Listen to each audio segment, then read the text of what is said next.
Thank you everybody for coming here today. I really appreciate seeing. We have a very good show and it's very nice. The weather isn't very good today and I know some of you had to drive a long distance. My name is Ron Hemingway and I live in Dixfield, just down the road from here. And I've been employed at this paper mill for about 34 years, and at least 27 of those years I've been an officer in the local union, USW, Local 900. About 8 weeks ago, our two unions, the USW and the RPE, we got together with the mill and Dan Lawson, who you've already heard from, and we decided to discuss the case about imported paper that's negatively impacting our jobs. So the consensus of this group was to form a committee of mostly hourly workers and let them start like a grassroots efforts or whatever they thought was the right thing to do. I had the misfortune of not being at that meeting, so they very nicely decided to put me in charge. So we formed a team of about 7 workers, and they all proved out to be very talented. We wrote and distributed informative newsletters within the mill each week for the past 8 weeks. These newsletters detailed the threat that all of us face due to these imports. As the workforce here became informed and supportive, we then went to each area of the mill and we asked their workers if they would sign a handwritten letter, create a whole handwritten letter to their congressional delegation and to the Department of Commerce and the International Trade Commission. Well, we had overwhelming support from our workers in the mill, and that's evidenced by the more than 500 handwritten letters, which are in these boxes over here, which we'll do something with a little later. And Dan Lawson was also able to deliver over 250 letters from some of the other mills in the area. So these workers, it really demonstrates how these workers feel about their jobs. They all want to keep their jobs. They all want to work. One person from our team, or Dan, whichever was the case, went to each of the towns as they held selectmen's meetings. We explained the problem to the selectmen that we're facing, and we asked them if they could pitch in and help. Every town we've been to, over 20 towns already, every town has decided to sign a resolution to support what we're trying to do, and they all did unanimously. So that shows a lot of support from our towns, and we thank them for that.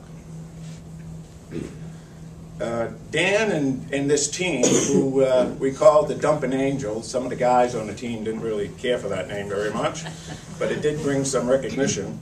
We went to Augusta on April 19th to testify at a hearing of the Maine Citizens Trade Policy Commission, which our own John Patrick is a member of, and we explained the threat there of these illegal imports that are being dumped, and the devastating effects that it has on the workers, the mills, and especially the communities. When this happens to us, it also happens to our communities, and these are our families we're talking about. The commission listened to us very well for an hour and a half. They gave us 20 minutes, they listened for an hour and a half.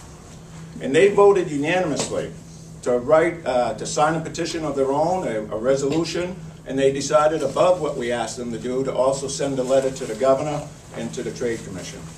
So we'd also like to thank that commission as well. We then decided to present a similar resolution to the Maine State Legislature.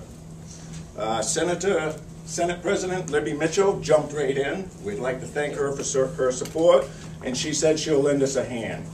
As part of the process, a resolution like this has to go to the reviser's office, and from there it goes to a leadership committee.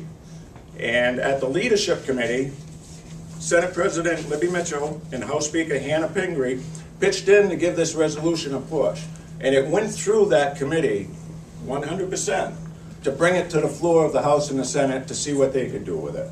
And we're hoping to hear some good news soon that what the state might do with that. Our last few layoffs totaled well over 100 workers. And then we had occasional layoffs in between where we had several hundred people out the door.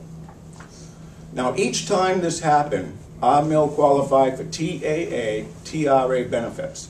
That demonstrates that our layoffs are directly affected by imports. The laid off people that we have here in any of the other mills, they'd rather just work. They have pride in what they do. They don't like to file for unemployment. They want to go to work, earn money, support their families, and support their communities. As long as there are excessive illegal imports, paper dumped on our markets, we will not have job security here in this area or any place in Maine. Loggers, the chemical suppliers, chip plants, and other vendors who supply our mill also lose when we're down. Their families have bills to pay, and other businesses depend on them as well. The fallout is huge.